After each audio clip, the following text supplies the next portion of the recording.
Morning, everybody. It's the 14th of March. I'm Joe Neighbour from Signal Centre. This is Talking Bull. No Steve this morning. He has some things to attend to, so he'll be back hopefully with me tomorrow. So in the meantime, I will run through the latest headlines and what's moving the market today as we begin the new week. Looks to be starting off on the front foot from a risk perspective. So equity markets higher, cryptocurrencies are higher, and some of the riskier currencies, or certainly the ones that have been beaten up like the euro, are all moving higher today. Let's get stuck into the latest headlines. Of course, the geopolitical situation between Ukraine and Russia continues to dominate market headlines. There's been further heavy fighting in the Ukraine as Russian forces again target cities with a wider focus on bombing. The focus tended to shift towards global implications, with Ukraine attacking a military base very close to the Polish border, which increased concerns over a wider conflict and potential NATO intervention. Markets aren't too fussed by what they're seeing at the moment with regards to this, but of course, tensions remain on simmer at the moment, and we've also warned or seen the US warn that China may potentially get involved, and the US have warned against any involvement or that may break sanctions, while China called for an escalation in the conflict to be avoided. So, yeah, seems to be goodwill on both parts at the moment, but obviously things can change quite quickly. In terms of what's going on the US bond front, the US yields continue to increase. The market focus has tended to move towards inflation, central bank action, and yield trends. US bonds have continued to increase, with the 10-year yield increasing to a 4-week high near 2.05% and now close to 2-year highs. This is important because risk-free really is what you would associate being with bonds, or certainly very, very low risk.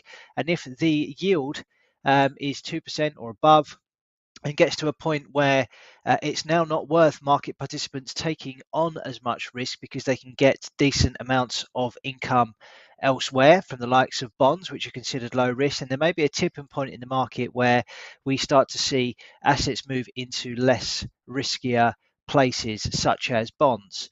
We've also, on the FX front, seen dollar yen hit a fresh 5-year high. The impact of higher bond yields was clearly illustrated with this move on Friday, securing strong gains and posted a fresh 5-year high, which we'll come on to shortly.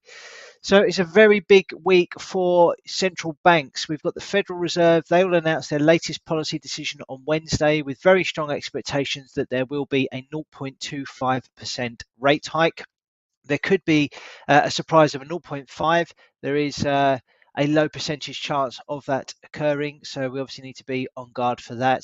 We've also got the Bank of England releasing their interest rate decision on Thursday. Another 0.25% rate is expected there.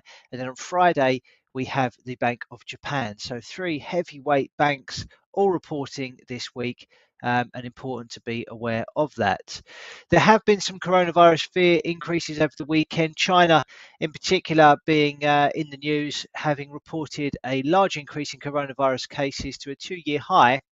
And that has led to some partial lockdowns that have been imposed in the Shanghai and Shenzhen regions. Hopefully that doesn't escalate any further, and the levels of hospitalizations and serious illnesses remain quite low. So let's get stuck into some charts. I'm going to start off with the FX markets today. This is the dollar index continuing to trade within a bullish channel. As we can see, on Friday, we saw a really strong move higher. We are seeing a little bit of weakness today towards the upper end of this bullish channel, but overall, as we can see, the appetite remains pretty strong on the bullish side of things. We saw a dip down towards support around 97.75. But the bulls were quite quick to step in, closing that gap there that was created on the 4th of March, and continue to push higher. So overall, remains pretty elevated and no signs of any sort of full-scale reversal. Still looking, I think, for a test of this $100 level at some point on dollar index. If we take a look at the euro versus US dollar, that suffered 2 days of selling, rallied right into this resistance level at 111.21 before failing.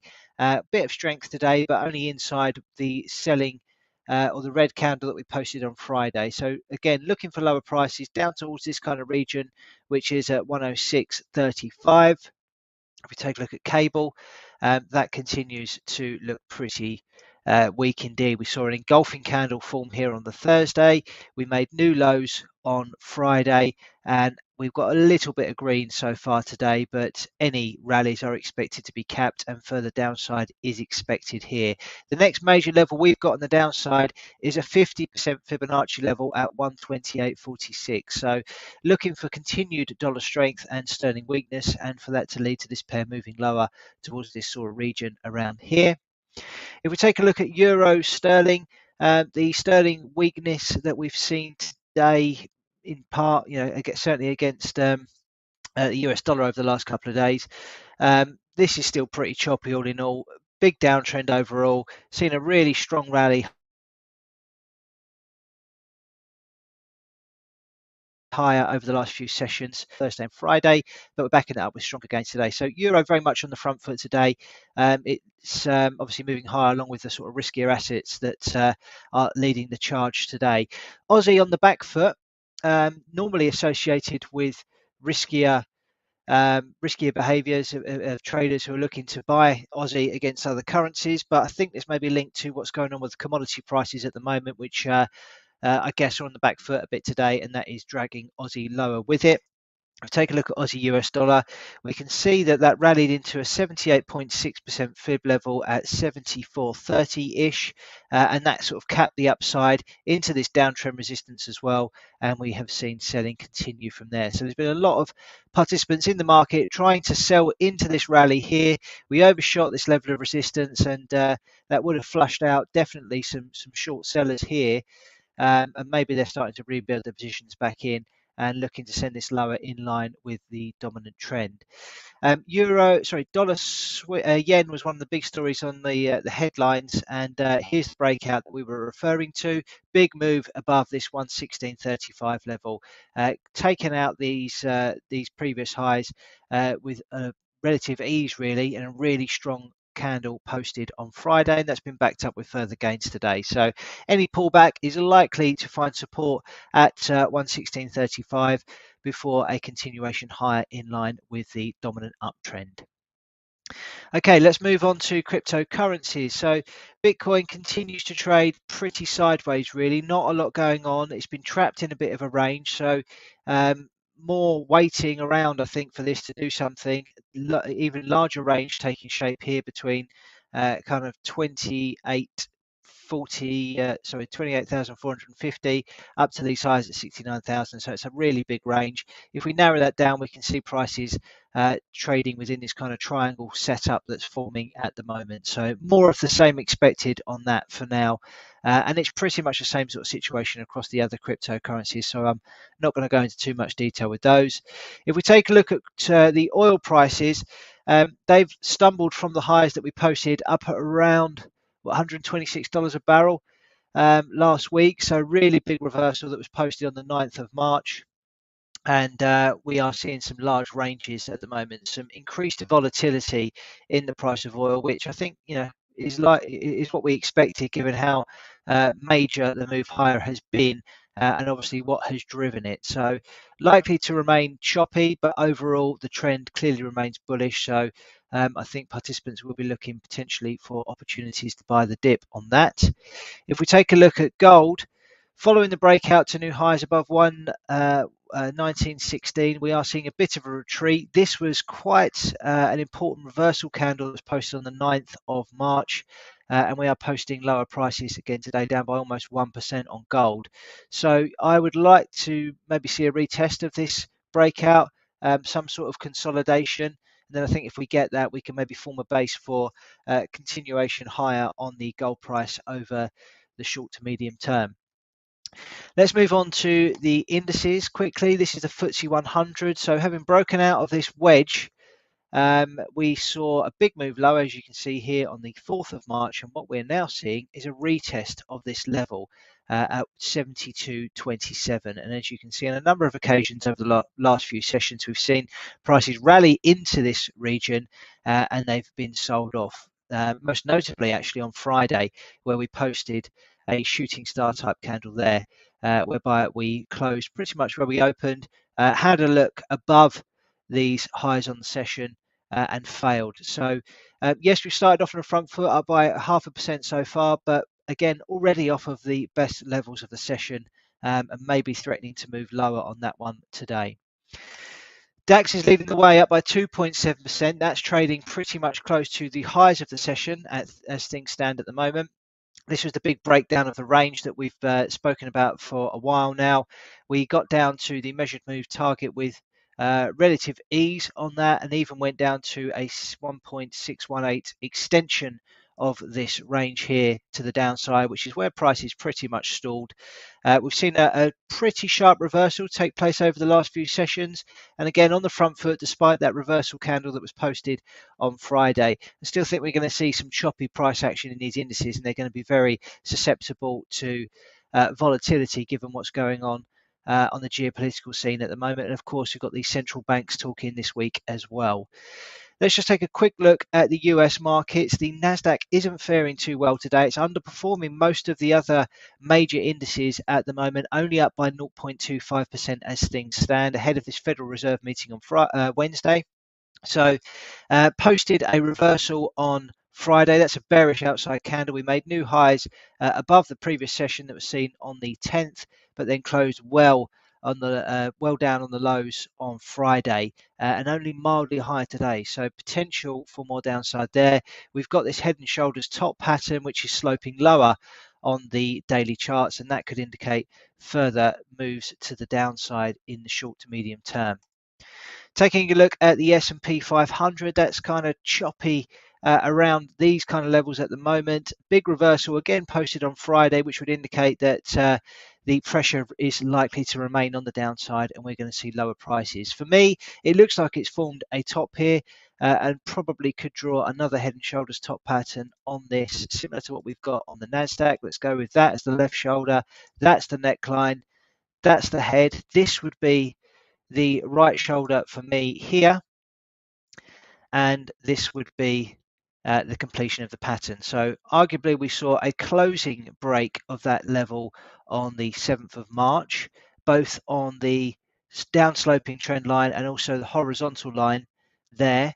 But we've seen some chop in and around here, but we could now be in for lower prices. And just to give you an indication of how to set up the measured moves of these targets, you would take a measurement from the head to the neckline, and you project that lower. Now for the S&P 500, that comes in at 36.22.